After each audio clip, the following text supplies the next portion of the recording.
বা বৃষ্টিপাতের কিছুটা হ্রাস হতে পারে এবং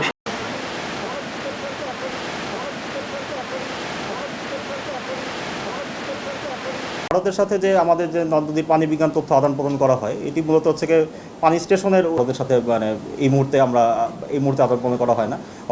এই মুহূর্তে এই দ্বিপক্ষীয় চুক্তির আওতায় আলোচনা করা হয় না।